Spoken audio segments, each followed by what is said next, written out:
Poderes oculares são reais em One Piece e o Oda deixou isso explicitamente claro durante o flashback do Brook. Então isso já não é mais uma discussão. Agora a pergunta que fica é, será que o Zoro pode vir a despertar esse poder? Por mais de uma década, a comunidade de One Piece repetiu a mesma regra absoluta. O olho fechado do Zoro é apenas uma cicatriz. Diziam que o Oda jamais traria o clichê dos poderes oculares para sua obra, que isso era coisa de outros shonens e que One Piece não era igual a Naruto. Aqueles que ousavam teorizar sobre o olho esquerdo do Zoro eram muitas vezes tratados feito idiotas. Mas a reta final de One Piece chegou e com ela o arco de Elbaf simplesmente confirmou que poderes oculares são mesmo reais. Através do mais recente e revelador flashback do Brook nas Terras dos Gigantes, Oda fez algo sem volta. Ele confirmou textualmente, visualmente e sem margem para erro de interpretação a existência de poderes oculares ativos na biologia de certas linhagens do mundo. A revelação de que a princesa Shuri, conhecida hoje como Gunko, possui olhos com heterocromia capazes de despertar uma habilidade mística latente é um precedente narrativo absurdo. E quando unimos isso ao que já sabíamos sobre a tribo dos Três Olhos, a verdade se torna inegável. Os olhos em One Piece guardam segredos muito mais profundos do que a simples visão. E se o mundo de One Piece agora abraça oficialmente os poderes oculares, o mistério que envolve o Zoro ganha uma escala completamente diferente. A cicatriz deixada durante o treinamento com Drácula e Mihawk não foi um mero capricho de design. Vocês podem se preparar porque o Rei do Inferno está prestes a abrir os seus olhos. Começando então, o que o arco de Elbaf revelou. Pra gente compreender o tamanho do impacto que a reta final da história está trazendo, precisamos olhar diretamente para os acontecimentos recentes na Terra dos Gigantes. Durante o arco de Elbaf, fomos apresentados a um dos flashbacks mais reveladores do mangá, conduzido pelas memórias de Brook. É ali que conhecemos Gunko na sua juventude, quando ainda atendia pelo nome de Shuri. E é através dela que Eiichiro Oda decide quebrar um dos maiores tabus da sua própria obra. O mangá confirmou de forma explícita e textual que Shuri possui olhos com heterocromia e que essa característica física carrega a capacidade de despertar algum tipo de poder ocular, místico e latente. Durante o flashback, o governo mundial ordenou que a marinha invadisse o reino de Hesperia, que passava por uma crise econômica gravíssima, não tinha mais condições de pagar os tributos celestiais, foi ordenada que fizesse o pagamento através de parte de sua população, que passaria a servir como escravas em Marijoa e que se recusou, escolhendo desafiar a marinha e o governo mundial, alegando que se tornar um escravo do governo era um destino pior do que a morte. Tudo isso levou a uma guerra aberta que levou o reino de Hesperia à sua destruição, mas havia um motivo muito maior que levou o governo mundial a se interessar por aquela ilha, e o motivo era a existência da princesa Shuri. Assim como em God Valley, onde o governo se interessou pelos membros do clã Dave que haviam escondidos lá, em Hesperia o governo estava de olho numa garota especial. Descobrimos então que a princesa Shuri não era filha biológica do rei de Hesperia, mas sim de um cavaleiro sagrado chamado Guromanmeyer, algo muito parecido com o que aconteceu em God Valley quando Figureland Garland, ainda na sua juventude, se relacionou com uma mulher daquela ilha e teve 2 filhos gêmeos com ela. No caso da Shuri, descobrimos que ela também é filha de um cavaleiro sagrado, mas não sabemos as circunstâncias exatas que levaram a garota a viver no reino de Hesperia. De qualquer forma, esse cavaleiro sagrado foi pessoalmente até o reino de Hesperia, junto de toda a armada da marinha, que contou não apenas com a presença desse cavaleiro,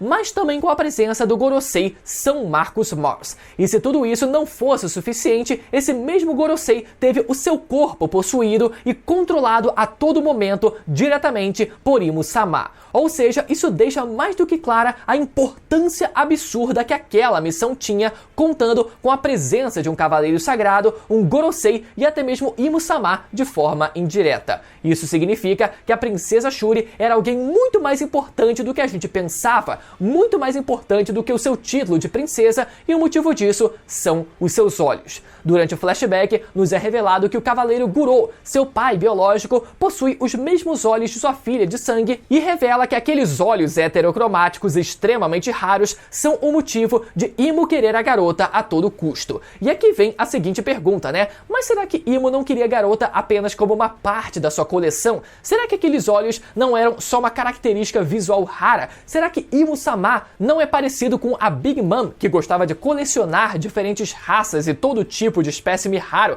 como parte da sua família? Não. O mangá deixou 100% explícito que aqueles olhos da princesa Shuri possuem a capacidade de despertar um certo poder. O seu próprio pai biológico afirma que ele próprio não foi capaz de despertar esse poder, mas que sua filha Shuri poderia ser capaz de despertar um dia. Então o mangá não deixou margem para qualquer dúvida e o Oda foi 100% claro, visualmente e textualmente, afirmando que sim, poderes oculares realmente existem em One Piece. E na verdade, esse não é o primeiro exemplo da série. A raça dos três olhos. No arco de Holy Cake Island, conhecemos uma personagem chamada Charlotte Purin, uma das filhas da Big Mom que foi ordenada a se casar com Sanji Vinsmoke, o quarto filho do Reino da Germa, para que as duas famílias estreitassem seus laços comerciais e de poderio bélico. Em dado momento do arco, descobrimos que Charlotte Purin não era uma garota qualquer, mas sim alguém que pertencia à chamada Tribo dos Três Olhos. E esse detalhe permaneceu escondido da gente por tanto tempo porque a própria personagem sentia vergonha de pertencer a essa raça e ter um terceiro olho na sua testa. Engraçado, né? Assim como o Katakuri também compartilhava dessa mesma vergonha, só que por ele ter aquela boca estranha dele. E o motivo dela ter vergonha da própria aparência era porque a sua própria mãe, a Big Mom, fazia um bullying desgraçado com ela. Mas veio então o Sanji e mostrou que não existia motivo nenhum para que ela sentisse vergonha da própria aparência, porque, aos olhos do Sanji, ela era perfeita. E o que os olhos da Purin tinham de tão especial? Será que eram só parte da coleção de raças da Big Mom? Também não. Os olhos da Purin também são especiais. Nos é revelado ao longo do arco que caso a Purin desperte o potencial latente no seu terceiro olho, ela será capaz de decifrar nada menos do que os poneglyphs. Mesmo sem ela ter a capacidade prévia de ler o que está escrito neles, mesmo sem ela conhecer a linguagem usada pelo clã Kozuki. É basicamente a capacidade de ouvir a voz de todas as coisas. Isso se o potencial latente da Purin não for literalmente isso, a capacidade de ouvir a voz de todas as coisas. Até hoje, pouquíssimas pessoas possuem esse dom. Luffy, Roger, Oden, Momonosuke e mais alguns outros poucos indivíduos. Durante o flashback do Oden, por exemplo, descobrimos que os piratas do Roger foram capazes de identificar a presença de um poneglyph em Skypiea depois do Roger ter sido capaz de sentir a presença daquela pedra, de vozes literalmente vindo da pedra, e por isso os piratas do Roger conseguiram encontrar aquele poneglyph em Skypiea. Então a voz de todas as coisas se refere à capacidade de ouvir não apenas a presença e as vozes de seres vivos, mas também de seres não vivos, como os poneglyphs. E por definição, a Purin também tem o potencial de despertar essa habilidade por pertencer à tribo dos três olhos. Então, a forma como eu interpreto o caso da Purin é a seguinte: os três olhos da Purin servem como um atalho ou um facilitador para que uma pessoa possa desenvolver a habilidade de ouvir a voz de todas as coisas. Você não precisa pertencer à tribo dos três olhos para ser capaz de ouvir a voz de todas as coisas, mas isso com certeza me parece ser um facilitador ou um atalho para que um indivíduo seja capaz de possuir esse dom. E se tem uma outra pessoa que muito provavelmente também vai ser capaz de ouvir a voz de todas as coisas, esse alguém é o Zoro.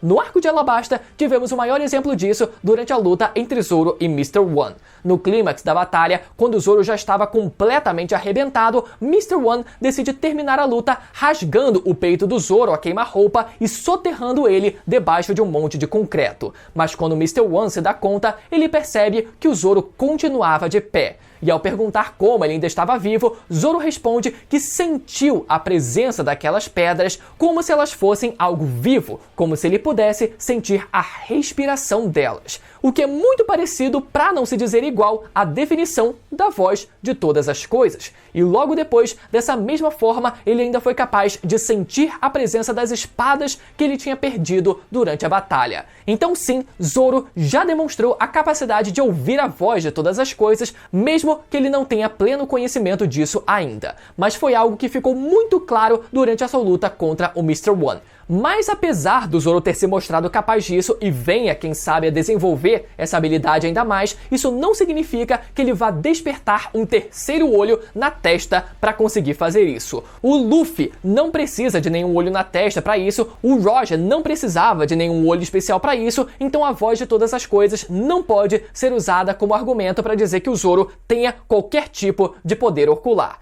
Então, se isso não serve como argumento, afinal, o que pode servir. Os olhos de Mihawk e Imo. Não é de hoje que a gente vem falando sobre as semelhanças absurdas entre Imo e Mihawk e sobre a ideia de que o maior espadachim do mundo pertence à família Nerona, uma das 20 famílias fundadoras do governo mundial. Mihawk sempre demonstrou possuir um semblante de nobre. Ele vive num castelo nobre, muito parecido com a arquitetura do próprio castelo Pangeia que existe em Marijoa, possui uma das 12 espadas de grau supremo, essa em particular tendo o mesmo formato de cruz que representa o símbolo do governo mundial e ainda por cima muito parecido com a lâmina Nêmesis usada por Imo. E além de outras correlações que a gente poderia passar o dia inteiro listando, temos a principal delas, que são os seus olhos. Apesar dos olhos de gavião do Mihawk serem amplamente conhecidos pela sua coloração amarela no anime, é sempre bom lembrar que os seus olhos são originalmente vermelhos na coloração oficial do mangá. O anime fez essa alteração para tentar aproximar a cor dos olhos do Mihawk com a sua alcunha de olhos de gavião. Mas no mangá, tanto Mihawk quanto Imo possuem olhos com o exato mesmo formato e a mesma coloração avermelhada. Mas o detalhe mais bizarro e impressionante vem agora, então prestem bem atenção. Apesar dos olhos de Imo no anime seguirem a mesma coloração avermelhada que ele tem no mangá, recentemente, ainda nas últimas semanas, a Toei Animation decidiu alterar a cor dos olhos de Imo de vermelho para amarelo, fazendo com que os olhos de Imo agora tenham a exata mesma cor amarelada do Mihawk na versão do anime. Então agora a situação ficou a seguinte: no mangá, Imo e Mihawk possuem os mesmos olhos vermelhos, enquanto no anime, Imo e Mihawk possuem os mesmos olhos amarelos.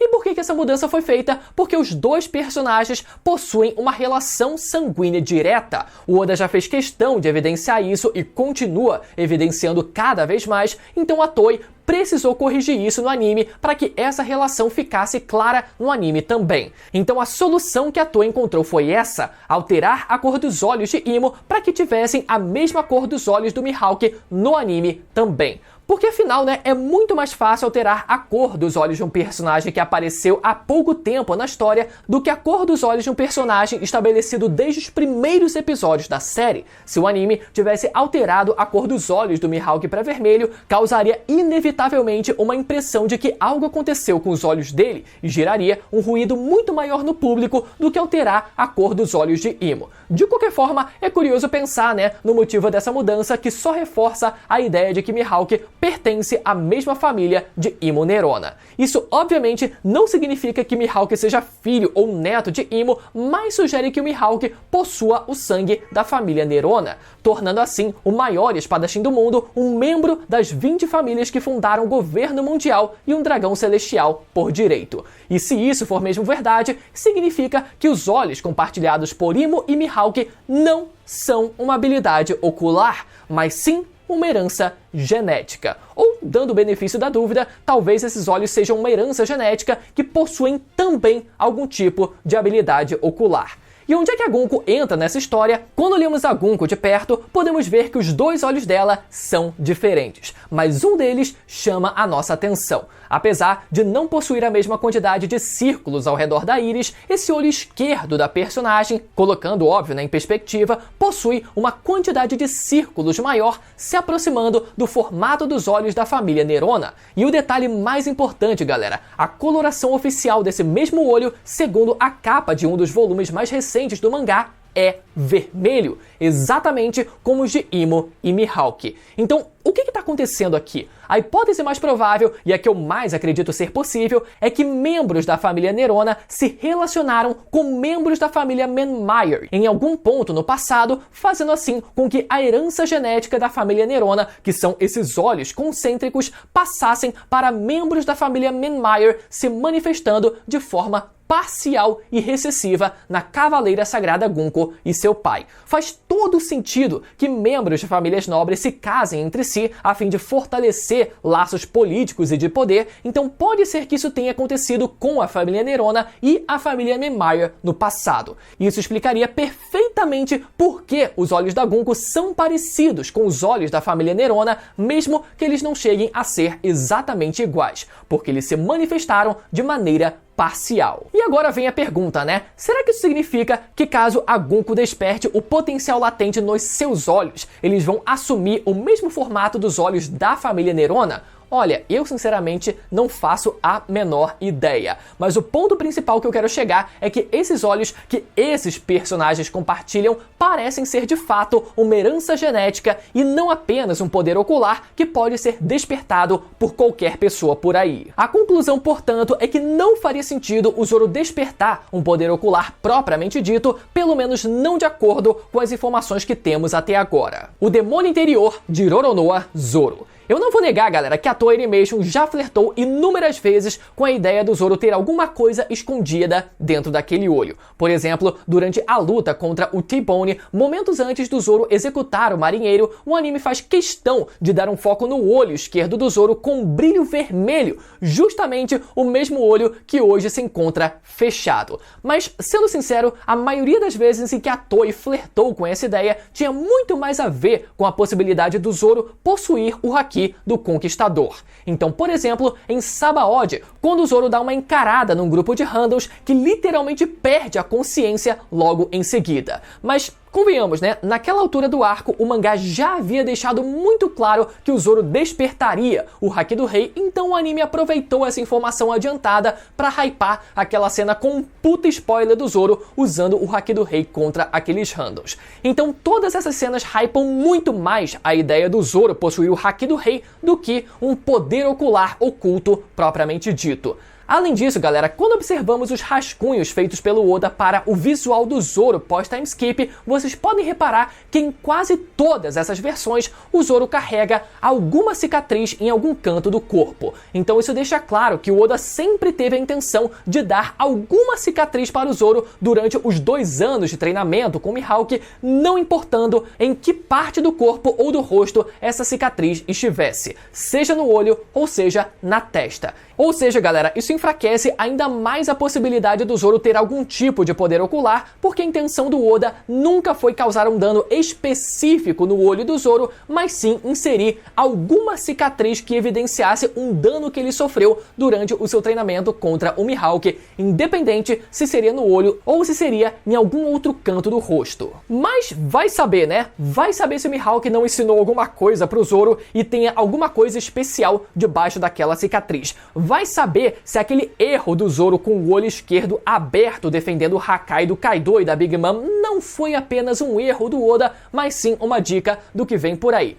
Pode ser, eu só acho muito improvável, pelo menos nessa altura da história. Agora, isso significa que tudo esteja perdido? Não, porque o fato do Zoro ter um dos olhos cegos é uma forma natural dele desenvolver ainda mais o seu Haki da observação. O Zoro passou a depender menos da própria visão e muito mais do seu Haki da observação para conseguir sentir o ambiente e as presenças ao seu redor. Vale lembrar que a observação é o Haki menos proeminente do Zoro, então essa é uma forma natural de se treinar e evoluir esse tipo de Haki. Muito parecido com a Toph de Avatar, né? Que eu tenho feito vídeos aqui no canal, e você pode garantir a sua camiseta ainda hoje, que consegue sentir o ambiente ao seu redor como ninguém, justamente pelo fato dela ser cega. E talvez a gente até possa fanficar e dizer que o Zoro se cegou de propósito para forçar uma evolução do seu Haki da observação, mas enfim. Agora, o mais próximo que eu vejo do Zoro possuindo algum tipo de poder oculto está ligado aos espíritos que habitam nas suas espadas.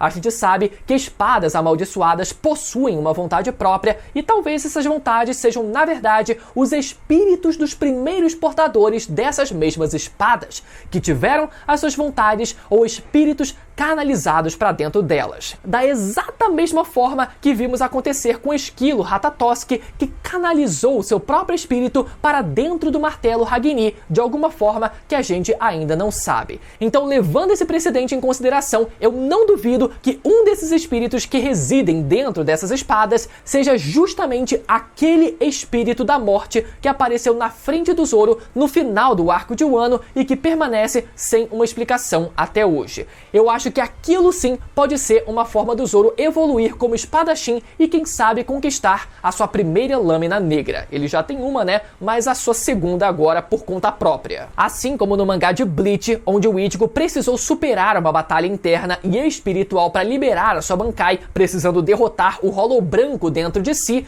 pode ser que o Zoro precise derrotar e domar o espírito que reside dentro da sua própria espada e assim tornar a sua espada numa lâmina 100% negra. Portanto, a conclusão, galera, é que se o Zoro tem algum demônio dentro dele, na verdade, esse demônio se encontra dentro das suas próprias espadas. Então, sinceramente, eu não vejo nada disso tendo a ver com qualquer poder ocular que o Zoro possa vir a ter. Mas, de novo, eu não descarto 100% essa ideia, né? Vai saber se o Ashura, por exemplo, invocado pelo Zoro, não é apenas uma ilusão, mas sim uma invocação daquela divindade no mundo material. Enfim, galera, essa é a conclusão. Eu acho que a gente deu pra destrinchar todos os principais pontos até aqui de forma 100% concreta mesmo, né? Usando como base e sendo o mais pé no chão possível e tentando dar ali um máximo de benefício da dúvida pro Zoro ter algum tipo de poder ocular ou não. De qualquer forma, eu espero que vocês tenham gostado. Se você chegou até o final desse vídeo, lembra novamente de deixar o seu like, conferir a subscrição no canal e de garantir a sua coleção de Avatar ainda hoje, porque ela vai ficar pouquíssimo tempo disponível no catálogo da minha marca Loja Zenkai. Link na descrição ou no comentário fixado para você garantir a sua ainda hoje, beleza? Até a próxima, tchau!